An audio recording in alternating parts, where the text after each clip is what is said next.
तप्त कांचन गौरांगी राधे वृंदावनेश्वरी विश्वभानुसुते देवी प्रणमामि हरिप्रिये ओम राधिकायै नमः। আজকের বিষয় বন্ধুরা, একবার রাধারাম বললে কি পুণ্য লাভ হয় এবং এর কি ফলাফল, এই বিষয় নিয়ে আপনাদের সামনে আমি তুলে ধরার চেষ্টা করব। প্রথমে বলে রাখা ভালো যে আমরা শ্রী রাধারানী ও শ্রী ঠাকুর শ্রীকৃষ্ণ একই আত্মা দুই শরীর। বলা ভালো, একবার সমুদ্র মন্থন হয়েছিল। আমরা সবাই জানি সমুদ্র মন্থনকালে যখন নারায়ণ মোহিনীমোহন রূপ নিয়েছিলেন, তখন সমস্ত দেবতা রাক্ষসগণ সবাই কিন্তু মোহিত হয়েছিলেন এবং স্বয়ং যোগীরাজ শিবও কিন্তু মোহিত হয়েছিলেন। কিন্তু আমাদের সূর্যদেব কিন্তু মোহিত হননি, তিনি বাৎসল্য ভাব নিয়েছিলেন।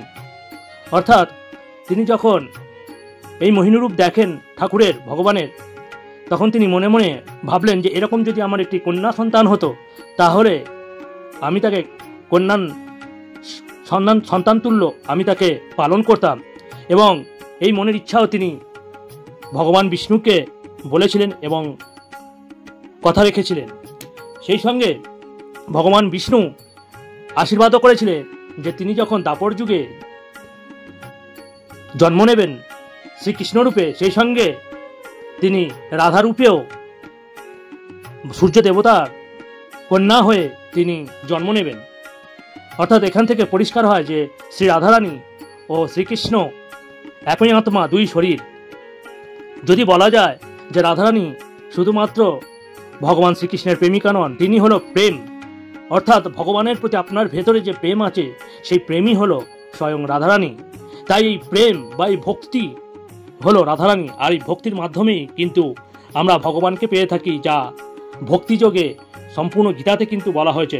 তাই স্বয়ং ভগবান শ্রীকৃষ্ণ বলছেন রাধা নামের মহিমা কি। বলা হয় 1000 বার বিষ্ণু নাম নিলে একবার রাম নাম নিলে তার সমান হয়, আর 3 বার রাম নাম নিলে একবার কৃষ্ণ নাম নিলে তার সমান হয়। আর ভগবান শ্রীকৃষ্ণ স্বয়ং বলছেন মম নাম শতনেব রাধা নাম সংকৃত সমাম ইয়াহা স্মরেত সর্বদা রাধান জান তস্য কিম ফলম।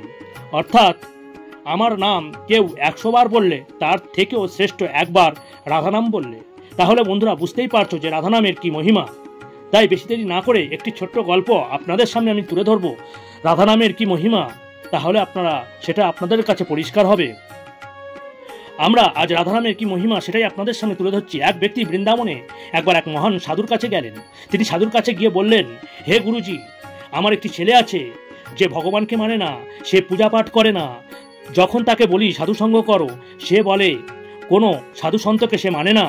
আপনি কিছু একটা করুন, কারণ আমার ছেলে যেন নরকে না যায়। গুরুজি বললেন, ঠিক আছে, আমি একদিন তোমার বাড়িতে যাব।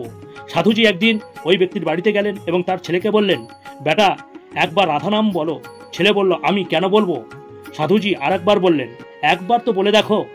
শেষে ছেলেটি বলল, এই যে আমি রাধা নাম বললাম, কিন্তু এর ফল কি হবে, এতে লাভ কি? তখন সাধুজি বললেন, যখন তুমি মারা যাবে তখন তুমি যমরাজকে জিজ্ঞাসা করো একবার রাধা নাম বলার ফল কি, এর লাভটা কি, কি মহিমা। এই বলে সাধুজি চলে গেলেন।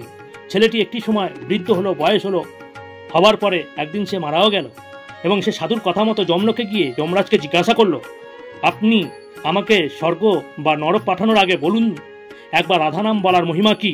যমরাজ বললেন, আমি তো জানি না কি মহিমা, মনে হয় ইন্দ্রদেব জানেন, কারণ তিনি দেবতাদের রাজা, তিনি বলতে পারেন, চলো ওনার কাছে যাই। ছেলেটি দেখলো যমরাজ কিছু বলতে পারলো না। তখন সে যমরাজকে বলল, আমি এমনিতে যাব না, পালকিতে যাব।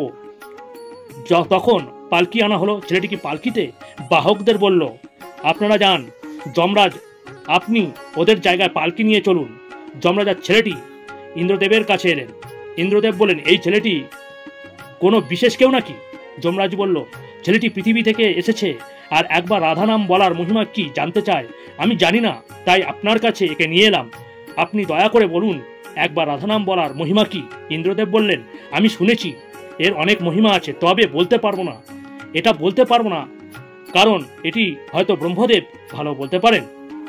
এবার ছেলেটি ইন্দ্রদেবকে বললেন, আপনি দেবরাজ ইন্দ্র, দেবতাদের রাজা, আপনিও এটি বলতে পারলেন না, তাহলে আপনিও আসেন, পালকিটা নিয়ে ব্রহ্মলোকে চলেন।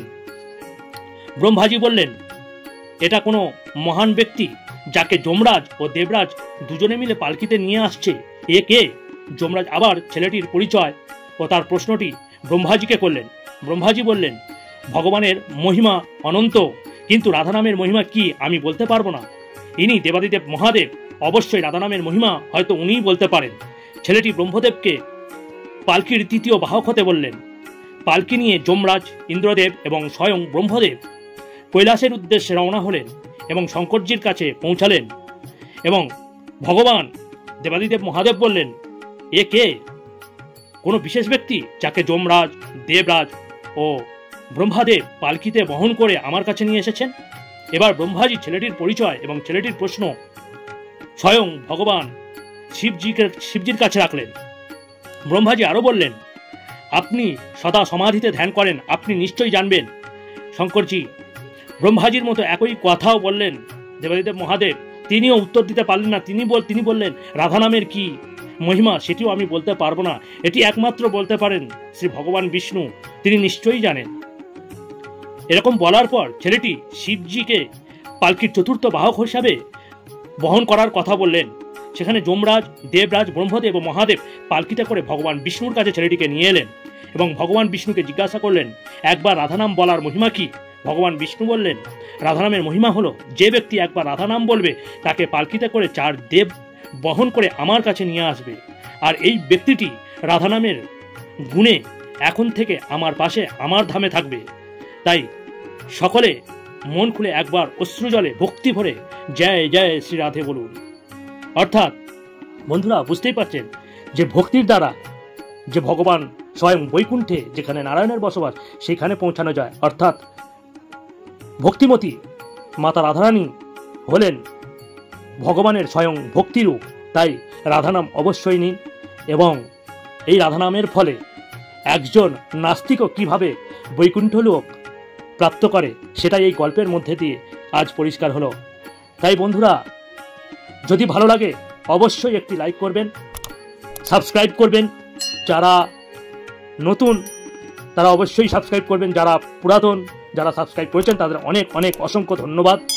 সেই সঙ্গে যারা প্রিয়জন আছে তাদের কাছে এই শুভ রাধা অষ্টমীতে অবশ্যই রাধারানীর পূজা করবেন এবং রাধানামের এই মহিমাটি অবশ্যই শুনবেন, যাতে ভক্তি অবশ্যই আসে। সেই সঙ্গে কমেন্টে অবশ্যই জয় শ্রী রাধে লিখতে ভুলবেন না। এই বলে আজকের আমার ভিডিও এখানেই শেষ করছি।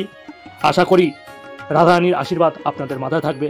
হরি ওম তৎসৎ, হরি ওম তৎসৎ, হরি ওম তৎসৎ।